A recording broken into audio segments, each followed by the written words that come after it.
There was an interesting occurrence that happened on my Bhutan trip.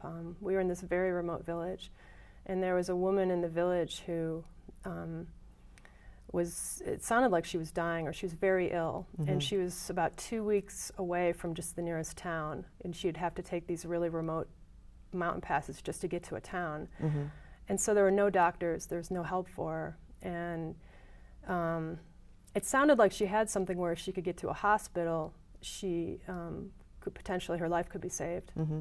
And so there was me and the 8 men, and we were sitting down sort of pondering her situation, and I said, well, I'd be willing to donate $1,000 right now to get a chopper in to take her to a hospital. And the men with me were they had different responses. They were like, well, the woman's 65, she's at the end of her life anyway, or another man would say, well, you do better giving that money to preventative medicine in the Himalayas rather than throwing it at one person. And another person was like, well, you just want to do that because you have you feel guilty because you're privileged and Western, and so I knew if I could get more people to donate money, because I didn't have enough for a chopper ride myself, we could get a chopper in and fly her to a hospital. But none of the men was willing to do that. So I don't know if that's the kind of male-female thing, and I'm not saying that my response was more compassionate or more this, that, or the other than theirs, but I'm just saying there were very different responses. Mine was, I don't know, so you were trying to initiate something, and by being the first person to step up to the plate, you wanted to see what kind of response. Well, I mean, I really wanted to just do something for her, and she needed to get to a hospital. So what happened? And the men were unwilling to donate any money for a chopper. So and I'm not placing a judgment on that, but I'm just saying it was very interesting that no one else was willing to offer any money for that. So the woman's probably dead now. She couldn't get out. Yeah, she's too sick.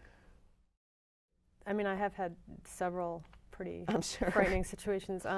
Probably the most frightening was when I was 20 and backpacking around Central Africa alone, and I decided to cross through Mozambique during its civil war, and the only way you could go through Mozambique was in a truck convoy, and it was like guarded by government soldiers, and so I hitchhiked in this truck as part of this truck convoy, and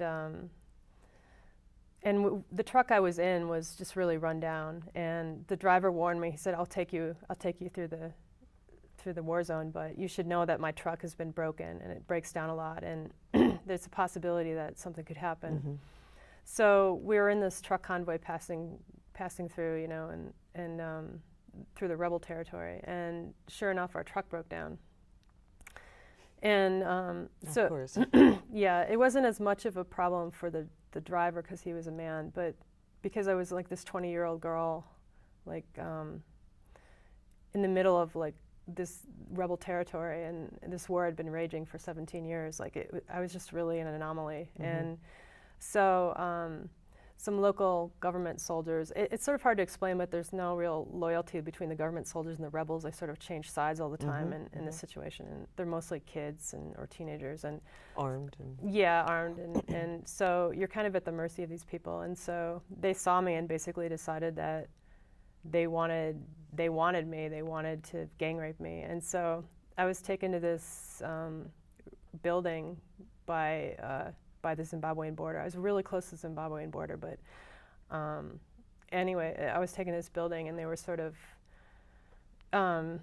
they were just clearing out this back room. They were getting really drunk and clearing out this back room of this rundown building to just basically just rape me all night, and probably would have killed me afterwards or something. But at any rate, I said I had to go to the toilet or whatever, and they pointed across the room to where the toilet hole was, and as I was walking there, I just ran out the front door and just ran for my life. And where did you run to? Just out into the savannah or whatever. Right. And were there people out there? There were soldiers and various, and they were chasing after me. And so I hid out, and then what ended up happening was the Zimbabwean border was closed at sundown, and so I ended up finding like the truck convoy by the Zimbabwean border, and like the truck that I had hitchhiked in was parked there. They hadn't been able to cross. So I basically went to the truck and found the driver I'd been with and hid in the truck, and got across the border that way. But it was sort of in the morning before the truck crossed to the Zimbabwean side. The soldiers found out where I was, and so they'd come by with their knives, and they'd tap the knives against the glass of the truck window, or they'd pile. And it was locked? You had it all Yeah, locked it was up. all locked. It was sort of, or they'd pile like truck tires in a big pile, and they'd stand on the top of the pile so they could look in the truck at me because it was really high up, and they'd just take their knives and kind of go like this. And so it was like that kind of thing for a few hours until the border opened, and then I got out. So.